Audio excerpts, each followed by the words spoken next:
I was thinking some more about this whole situation with the Every Man Has a Story guy over there in Dumaguete.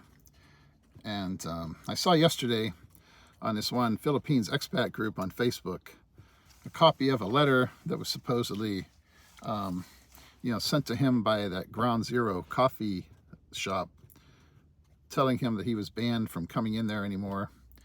And so I guess he'll have to find a different place to do his videos and everything. But, also I was thinking about this whole situation and thinking about how easy it is to take pleasure in other people's problems, and it's not really good.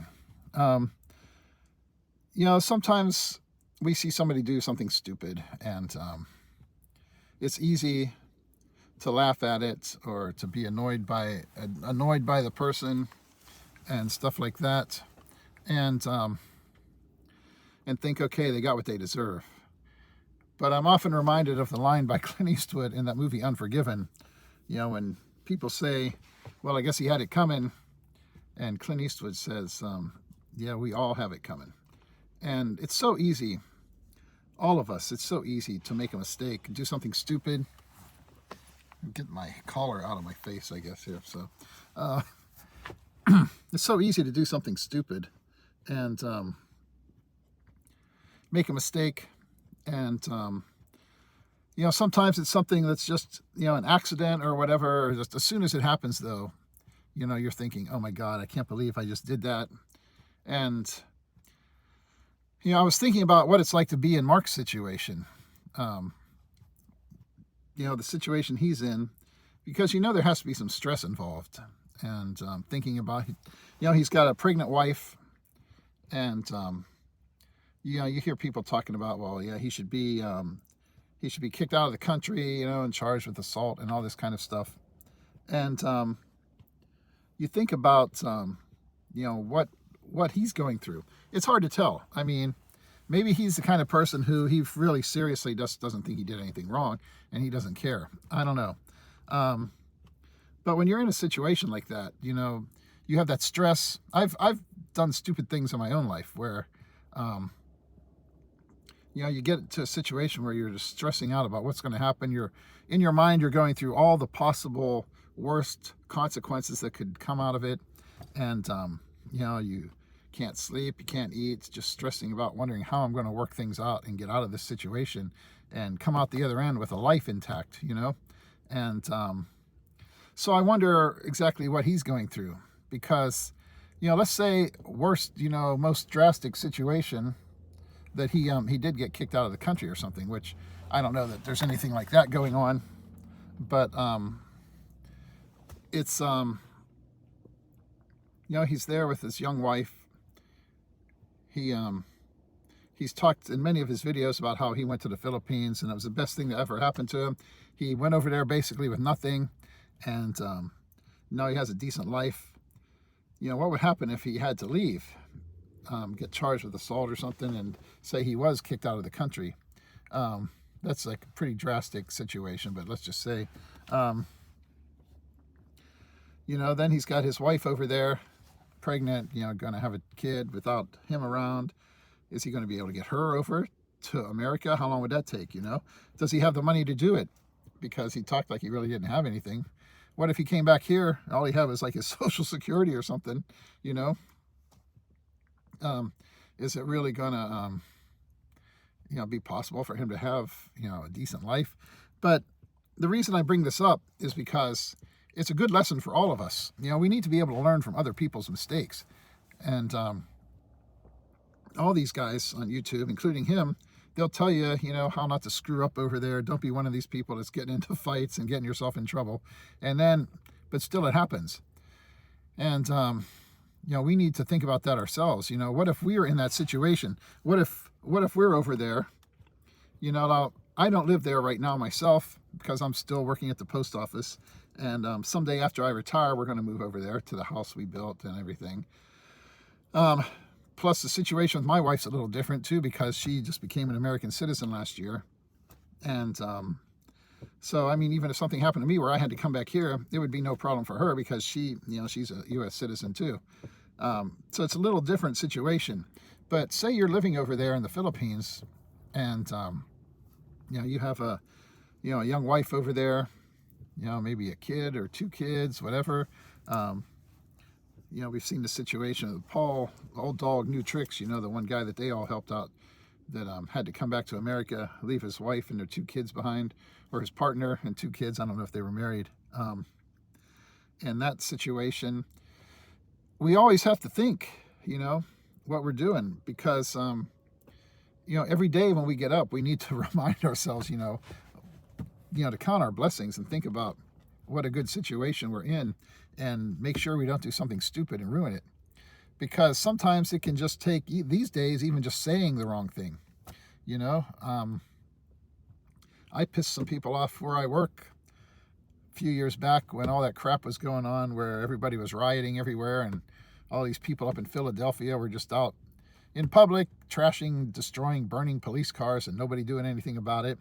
And I made an ill-advised remark one time on social media, and I thought better of it and took it right back down. But somebody that I didn't even know could see my shit, had taken a screenshot of it, was trying to make a big deal out of it.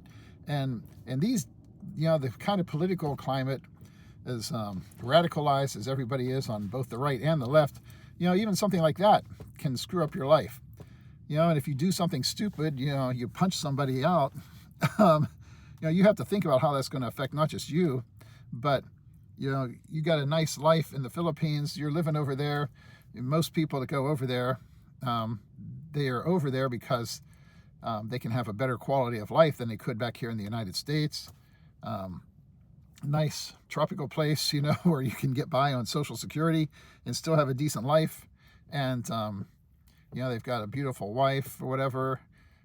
All that can be thrown away just by doing one stupid thing. So we need to learn from other people's mistakes. On the other hand, it's also a reminder to us that, even we can do something stupid, any of us. And any one of us, we look at things and we think, oh, I would never do that. But if we were in the exact same situation, we were tired, we were pissed off about something, we were preoccupied with something, and I'm just in a bad mood that day, and somebody got up in our face, who knows what we're going to do, It can be any little thing, even just out here driving around. A few weeks back, my wife and I were going to a store somewhere, and we ended up coming in from a different way than we usually did. And I was like trying to think, wait, did I miss where I needed to turn or something?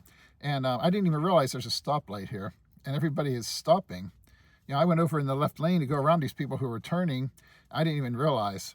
And I see this person flying over in from the left, and I'm like, what the hell? This person just blew through a light or what?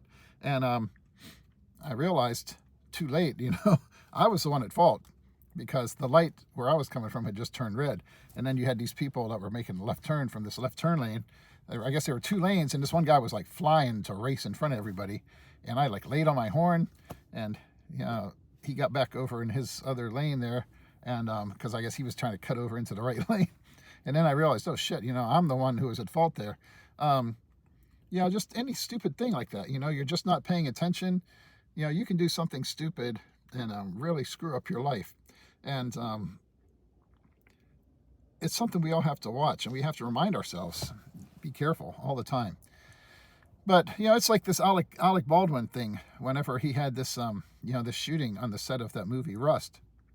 And all these like pro-gun people, I'm into firearms and stuff, and, but some of the people in the pro-gun community were just giddy about the fact that he had killed somebody. And it was an accident, obviously, on the movie set. He was supposed to have a gun with blanks in it. And it's so easy for people to say, I could never make a mistake like that. I could never do something like that. I've had situations in my own life where I got a bang when I was expecting a click, and it's not a fun situation. For me personally, I didn't kill anybody. I wasn't on a movie set pointing the gun at somebody's chest. But you have to put yourself in someone's situation to think what he's going through, and everybody's just laughing because he's kind of all the anti-gun stances that he's had through the years, and it serves him right. People just are far too eager to take pleasure in other people's pain, and it's just not good. We need to have some humanity and empathy for people and what they're going through. And that's the same with this situation. It's there's like a dual lesson for us. It's a reminder to watch our own behavior and learn from other people's mistakes and take that to heart. you know but it's hard enough sometimes learning from our own mistakes. We keep making the same mistakes in life 2, 3, 4, 5, 20 times, and until something really bad happens, and then you're like, the lesson finally sinks in. And that's one of the nice things, though, if we can learn from other people's mistakes and think about things and realize in our own life that we need to be careful about stuff. And so I guess that's my thoughts on that. Just it's kind of sad to see everybody taking so much pleasure in what happened to him, or just treating him like a fool, an idiot, which we can say he is. I mean, when we do something stupid, we have to expect other people are going to look and say, wow, what an asshole, what an idiot. And that's what happened to him. But we shouldn't take so much pleasure in seeing him go through some hard times. I don't know, maybe over there in Dumaguete, he's had a lot of interpersonal relationships where he's pissed a lot of people off, and now they're happy to see him get what they think he has coming. But we have to be careful with that, because any day could be the day we do something stupid, and everybody's looking at us and saying the exact same thing. So I just wanted to put that out there, my musings on that situation, because it's a good reminder for me. I was riding around yesterday, delivering mail, thinking about that, and just thinking how easy it is to do something stupid and screw up. We let our egos get in the way, whatever, hang out with the wrong people in the wrong places. You get a bunch of these expats hanging out over there. A lot of them just, I don't know, I guess they don't have anything better to do than pick on each other and try to make drama for videos and stuff. And the more I think about when I move over there, I just more and more determined to just stay away from all the other expats. See you later.